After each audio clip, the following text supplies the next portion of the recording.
हमारे साथ में मौजूद हैं नवाबगंज के वरिष्ठ अधिवक्ता शिशुपाल गंगवार साहब। सर, जानना चाहूंगा, नवाबगंज में आर्या हॉस्पिटल के बराबर में एक मार्केट था जिसको लेकर विवाद चल रहा है, उस पे स्टे की जानकारी चर्चाएं चल रही हैं, स्टे हो गया है, तो ये मामला क्या है पूरा?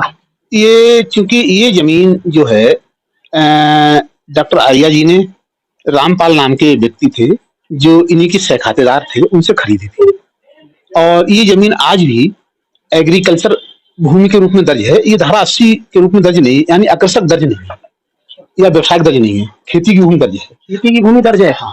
वर्तमान में नगर के अंदर प्रॉपर्टी है, बेशकीमती प्रॉपर्टी है, व्यापार चल रहा है और कृषि में दर्ज है। रिकॉर्ड में खेती की दर्ज है और खेती की दर्ज होती है तो उस पर भी कोई भी मतलब बंटवारे का या और जो अधिकार होते हैं वो राजस्व संहिता के अंतर्गत श्रीमान उपजिलाधिकारी वो होते हैं।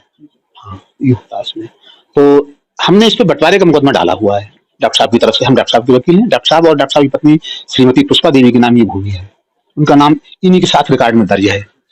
और उस पर चूंकि जब निर्माण की बात आई तो हमने एसडीओ महोदय से निवेदन किया एक एप्लीकेशन के माध्यम से, और उस पर उन्होंने हमारी बात को, चूंकि कानून में व्यवस्था है, उस व्यवस्था के अंतर्गत हमें स्टे प्रदान किया और ये कहा कि इस पे यथास्थिति बने रहेगी अगले आदेश तक। डॉक्टर साहब को कैसे लग रहा है कि जो उसका बंटवारा हुआ है वो ठीक नहीं हो पाया है? क्योंकि कुछ दिन पहले रास्ते को लेकर विवाद चला, उस पर हाई कोर्ट की तरफ से कोई आदेश आया, दीवार से वो गेट बंद कर दिया गया था जो आर्या हॉस्पिटल का था। तो आखिर विवाद कहाँ पे आपको लग रहा है कि कहाँ पे कमी रह गई बंटवारे में, जिसको लेकर फिर से आप लोग कोर्ट में? मेरे संज्ञान में है, क्योंकि ये रामपाल जी जो थे इनको इनके भाइयों ने तत्कालीन समय में जब बंटवारा हुआ था अंदर की भूमि दे दी थी और इनको रास्ता नहीं दिया था।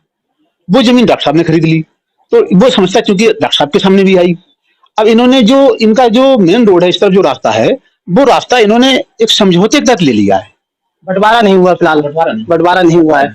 और वो बंटवारा कराना हमारा वैधानिक राइट है, हम बंटवारा करा सकते हैं और कभी भी करा सकते हैं, उसके लिए कोई लिमिट पीरियड तय नहीं है। अच्छा, इस दौरान चर्चा ये है कि कुछ प्रॉपर्टी डीलरों ने वो जगह खरीद ली है, वहां पर जगह की बिक्री की जाएगी, आपकी जानकारी में है ये? हाँ, जानकारी मेरे है, क्योंकि मैं उनका वकील हूँ, तो उस मुकदमे से संबंधित कोई भी बात आती है तो जानकारी रखना मेरा दायित्व भी है। और वैसे भी क्योंकि जब इस तरह की जो बड़ी डील्स होती है नवाबगंज में पता लग ही जाता है, तो उसका एग्रीमेंट हो गया है, ये मेरी जानकारी में है। एग्रीमेंट में कौन किसने खरीदी है, कुछ नाम वगैरह देखा होगा आपने?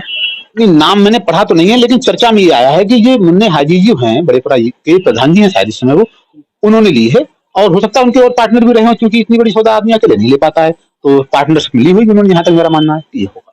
बड़ेपुरा के हाजी जी जो वर्तमान में प्रधान है, आपका कहने का मतलब है उनके नाम पे चर्चाएं चल रही कि उन्होंने वो जगह खरीद ली है, लेकिन आप कह रहे हैं उस पे स्टे मिल गया है। हाँ। स्टे का मतलब यथास्थिति, हाँ, जो स्थिति है वैसी में रहेगी, ना मार्केट हो सकता बन सकता है उसमें, ना विकृत हो सकती है, कुछ हो सकता है। दोनों लोग सहमत है तो चाहे कुछ कर लें, लेकिन अगर एक को भी आपत्ति है तो निर्माण वगैरह कुछ नहीं होगा, उस पर निर्माण नहीं होगा।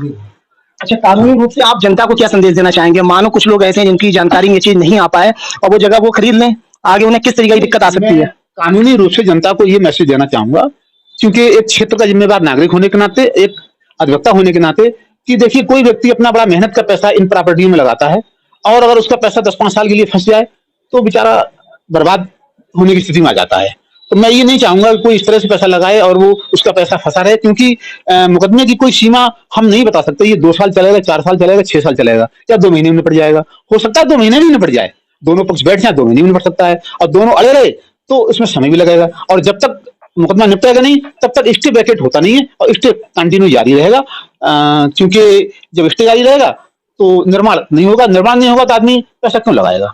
आपको क्या लग रहा है, समझौता हो सकता है या ऐसे ही अड़े रहेंगे जैसे अभी अड़े हैं? सचिन बाबू देखिए, समझौता तो इस चीज है, कभी भी हो सकता है। हमने तो बड़े बड़े जो बहुत ही विवादित मामले तो उनमें समझौता होते देखा है, इसमें भी हो सकता है, कोई बड़ी बात नहीं है। लेकिन अगर हम रियल लोग अपना लेंगे तो छोटी सी बात पर समझौता नहीं होता है। मेरी राय में तो समझौता कर लेना चाहिए, क्योंकि जो कानून की बात है वो आगे कानून करेगा, अगर आज हम नहीं करेंगे तो। बस ये और है कि हम मुकदमेदारी करेंगे तो हमारा मनमुटाव थोड़ा बढ़ेगा, पैसे खर्च होंगे, और जो जिन लोगों ने खरीदी है उनका पैसा फंसा रहेगा। इसमें दोनों जो पार्टियां हैं, दूसरी विपक्ष वाली जो पार्टी है, कौन लोग हैं उधर से? उधर से ये रामपाल जी के परिवार के हरप्रसाद जी थे, हरप्रसाद के परिवार के लोग हैं, सुनील कुमार वगैरह। हाँ, उनके संभवतः जो मेरी जानकारी में नाती है शायद राम प्रकाश जी के बेटे। लेकिन इन्हीं लोगों के पक्ष में आज से मुझे लग रहा है 3-4 महीना पहले हाई कोर्ट ने एक आदेश करा, डॉक्टर साहब का जो दूसरा गेट है वो बंद कर दिया गया। तो ये आदेश किस आधार पर कर दिया हाई कोर्ट ने? केवल उन्होंने ये मुकदमा डाला था कि हमारी जगह में उन्होंने नाजायज गेट लगा लिया है, क्योंकि ये मुकदमा था। अभी ये मुकदमा जो एसडीएम साहब ने, ये मुकदमा नहीं है, ये मुकदमा हमारा बंटवारा कर दिया जाए, दोनों को एक सी भूमि दी जाए। बंटवारे के मुकदमे में कोर्ट का और कानून का दोनों का विचार ये है कि दोनों पक्ष या जो भी पक्ष हैं सबको अच्छी और बुरी मिला के भूमि मिले, या महंगी और सस्ती सबको मिले। ऐसा ना हो एक को महंगी मिल जाए और एक को सस्ती मिल जाए। और ऐसी भी व्यवस्था है कि अगर रास्ता एक ही तरफ है तो रास्ते की व्यवस्था सबको की जाएगी। कई बार जी मेन चीज मतलब ये है, बंटवारे का मतलब ये है कि अगर रास्ता एक है तो आधी आधी रास्ता समान बंटवारा होना। और इसके अलावा मैं ये पूछना चाह रहा हूँ, जैसे आप ये बता रहे हैं जो जमीन है, जो नंबर है वो कृषि में दर्ज है, वहाँ पे खेती होती है, इस तरीका कृषि में दर्ज है, लेकिन वो तो कॉमर्शियल जगह है, वहाँ पे तो व्यापार चल रहे हैं बड़े बड़े लोगों के। ऐसा होता तो इसके क्या कहेंगे? हमारी भूमि है, हम उसमें कुछ भी बना सकते हैं, ये अलग बात हो गई। लेकिन जब तक हम उसे धारा 80 राजस्व संहिता में अकृषक या कमर्शियल घोषित नहीं कराते हैं, तब तक वो कानूनन कृषि की मानी जाएगी। इस पर ऑनरेबल हाई कोर्ट वगैरह के बहुत सारे व्यूज हैं कि जब तक धारा 80 घोषित ना हो जाए तब तक वो भूमि कृषि भूमि ही मानी जाएगी। लेकिन अगर उन्होंने जो एग्रीमेंट कराया है उसमें भी तो देखना होगा, वो कृषि में कराया है या कमर्शियल में कराया है, आपने देखा होगा क्या है उसमें? अभी मैंने उसको देखा नहीं है, अब मैं कॉपी निकलवाऊंगा। लेकिन एग्रीमेंट कराना अलग बात है। हम कृषि की भूमि पे भी अगर हमारा निर्माण है तो हम उसे उसमें करा सकते हैं, आबादी या कमर्शियल में करा सकते हैं। क्योंकि उसकी वजह क्या है, क्योंकि हम सरकार को ज्यादा स्टाम्प दे रहे हैं, कम नहीं दे रहे हैं। सरकार को स्टाम्प चाहिए हमसे ज्यादा, और हमसे ज्यादा स्टाम्प सरकार ले रही है, तो ज्यादा स्टाम्प देने में कोई दिक्कत नहीं, कम ना हो। कमर्शियल को हम कृषि नहीं दिखा सकते, कमर्शियल को कृषि नहीं दिखा सकते। कृषि को कमर्शियल दिखा के हम बैनामा करा सकते हैं, क्योंकि हम स्टाम्प दे रहे हैं सरकार को। कृषि में जगह है और कमर्शियल काम चल रहे हैं, और फिर आप कृषि में ही अगर वो करवा रहे हैं स्टाम्प जो लगा रहे हैं अपने एग्रीमेंट में या बैनामा में, ये सही है गलत है? ये बिल्कुल गलत।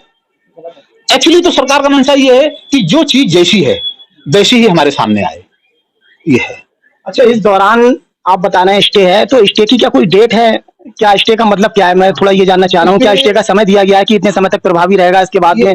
जो स्टे हमारा हुआ है वो नेक्स्ट डेट के लिए हुआ है। हम नेक्स्ट डेट जो है, शायद इसमें 11 डेट लगी है, 11/9 को हम एक फ्रेश एप्लीकेशन देंगे कि हमारा स्टे आज तक के लिए है, इस स्टे को आगे कंटिन्यू कर दिया जाए, कोर्ट उसको स्वीकार कर लेगा और हमारा स्टे आगे बढ़ता रहेगा, डेट टू डेट बढ़ता है। यानी कि 11/9 को कुछ भी हो सकता है? आपका कहने का मतलब है ये बढ़ भी सकता है और रुक भी सकता है? 100% बढ़ेगा, रुक नहीं सकता है। ऐसे क्या आधार क्या है? ये तो कानून की व्यवस्था है कि हमें एक कोर्ट ने जब एक डेट तक के लिया तो अगली डेट तो बढ़ाना ही है, बढ़ेगा, उसके लिए वो खारिज नहीं हो सकता। बंटवारा जब तक बंटवारा ना हो तब तक वो।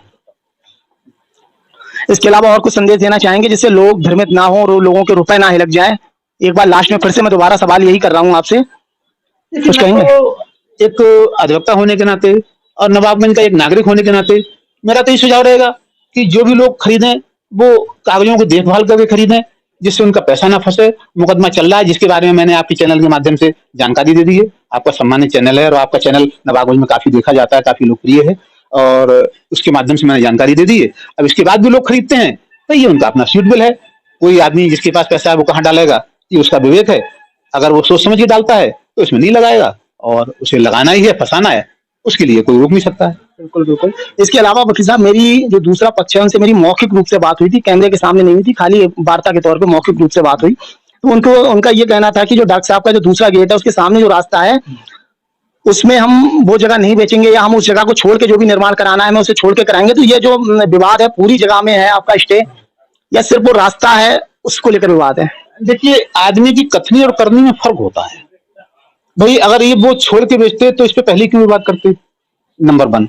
दूसरी बात मेरे संज्ञान में और है, जो दुकानदारों ने दुकानें थी जिनकी इन्होंने खाली की हैं, उनको इन्होंने नोटरी लिख के दिया था कि ये जमीन जो दुकान है हम बनवा के सबसे पहले तुम्हें देंगे, और अगर हम बेचेंगे तो उसमें कुछ अमाउंट फिक्स की थी, वो कितनी है ये मुझे नहीं पता, कि उतने रुपए में हम तुम्हें देंगे, लेकिन ये उससे भी मुकर गए। तो अब इनकी इस मौखिक बात पे क्या विश्वास कर ले, कैसे कर लिया जाए? इस तरीके की वार्ता हुई है जो दुकानदार थे उन लोगों से? हुई है वार्ता, मेरी जानकारी में है, ये बात मेरी जानकारी में है कि उनसे बात हुई दुकानदारों से। तो फिर बाद में वो बात पे कायम है या क्या क्या चर्चाएं क्या है, मुकर गए? दुकानदार कह रहे थे मुझसे, मेरी उस पक्ष से कोई वार्ता नहीं, उस पक्ष के बारे में मुझे कोई पता नहीं, उसका पक्ष मुझे पता नहीं। हाँ, दुकानदारों में रामपाल जी हैं, उनसे मेरी वार्ता हुई थी, वो मुझसे सलाह लेने आए थे, साहब ये हो गया, वो मुकर गए। तो चूंकि उन पर नोटरी थी, अब जो आदमी नोटरी को नहीं मान रहा है तो मौखिक क्या मान जाएगा? मैं ये कहना चाह रहा हूँ, मौखिक जो मतलब आज बात कह रहा है तो उसको कैसे यकीन कर लें? हालांकि बात मौखिक बात वाले के लिए बहुत बड़ी बात होती है, कभी नहीं मुकरता है, लेकिन जिसको बात से मुकरना चाहे वो कहीं भी मुकर सकता है। तो क्या जो दुकानदार हैं जो आप कह रहे हैं जिनसे वो मुकर गए, क्या वो भी कोई कानूनी कार्रवाई के लिए सोच रहे हैं? आपके पास से मिले, इस दौरान कुछ वार्ता हुई आपकी? हाँ, कुछ करने के लिए आगे? मेरी वार्ता हुई थी, तो मैंने जो उनके लिए कानूनी सलाह दी हुई थी, मैं इसके आधार पे आप सिविल में जा सकते हैं, क्योंकि एक आधार तो आपका ही है और आप किराया देते थे, आप किराएदार थे, इसको ये लिख के दिया है, इसके लिए आप सिविल में जा सकते हैं। अब वो उन्होंने जाने का मन बनाया या नहीं, ये वो जान सकते हैं। अभी मुझसे ये बात नहीं कही उन्होंने कि मुझे सिविल में जाना है नहीं जाना है। मैंने अपनी जो मुझे उचित लगा कानूनी रूप से